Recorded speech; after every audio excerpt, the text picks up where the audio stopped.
Hello and welcome. Today, we're going to go on a bit of a journey, diving deep into one of the most vital and, let's be honest, most mysterious realms on our entire planet.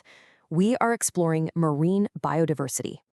We've all seen the pictures of Earth from space, that iconic blue marble. But have you ever really stopped to think about just how deep all that blue goes and how deep its life goes? The answer is pretty incredible. So let's find out. So we're going to start our journey in what I like to call our ocean's living library. We'll begin right at the surface, the part of the ocean we think we know best. But here's the first thing you really need to get your head around. The ocean isn't just one giant uniform bathtub. Nope, it's actually a series of distinct zones, kind of like layers in a cake, and each one has its own unique story and its own cast of characters. So let's descend through them. Okay, our first stop is the sunlight zone. Its fancy name is the epipelagic zone. This is the top 200 meters where all that sunlight can still break through, and it's powering a world that's just teeming with the life we're all pretty familiar with. And this is where we meet our main character for the day, marine biodiversity. So what is it? Well, it's the sheer mind-boggling variety of life in the ocean. We're talking everything from the number of different species to their genetic richness, all the way to the incredibly complex webs and relationships between them. I absolutely love this way of thinking about it. Picture a vast living library. Every single species is a unique book, every interaction between them is a different story, and the whole collection represents millions and millions of years of evolution. It's just epic. So, you might be wondering, how do all these different species manage to live together without constantly fighting over the same food and space? Well, the secret is something called an ecological niche. Think of it like a species-specific job description: what it eats, where it lives, its entire role in the ecosystem. And this is that idea in action. It's just a perfect example. Look at how different sea turtle species manage to stay out of each other's way. You've got the green turtle munching on seagrass near the surface, the hawksbill is a bit deeper, feeding on sponges, and then there's the incredible leatherback, which can dive over 1,000 meters. That's insane, just to hunt for jellyfish. Each one has carved out its own special niche. Okay, let's keep going. We're now descending into the Twilight Zone. Somewhere between 200 and 1,000 meters down, the sunlight is fading fast. And it's right here, in the gloom, that we start to see why all this biodiversity isn't just beautiful. It's absolutely essential for our own survival. You see, as that light disappears, a new understanding really comes into focus. The ocean isn't just full of life, it is a life support system for the entire planet. And this is all thanks to what scientists call ecosystem services. Basically, all the crucial work the ocean does for us behind the scenes. Generally, these services get grouped into 4 big categories: provisioning, regulating, cultural, and supporting.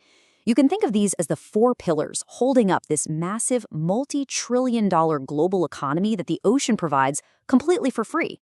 So provisioning services are the most obvious ones. These are the direct products we literally get from the ocean.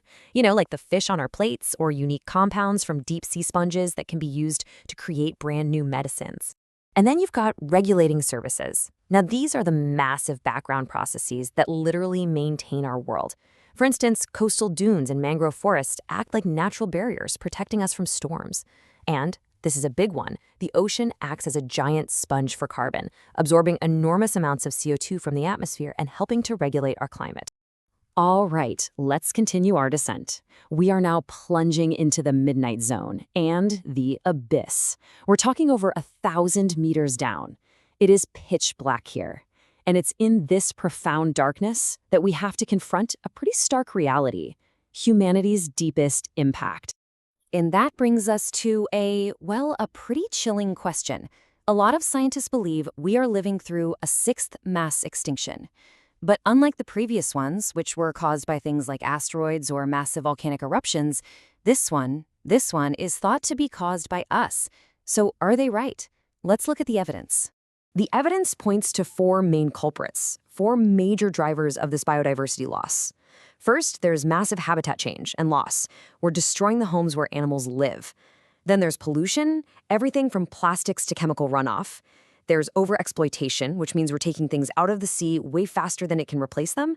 And finally, there's the spread of invasive alien species that just completely outcompete the locals. And look, this isn't just some abstract theory. The data tells a really clear story. Think of this table here as an ocean health report card for some key marine resources. Now, while it's good that almost half are considered optimally exploited, which means they're being managed sustainably, the other numbers are, well, they're pretty concerning. Almost 15% are confirmed to be overexploited.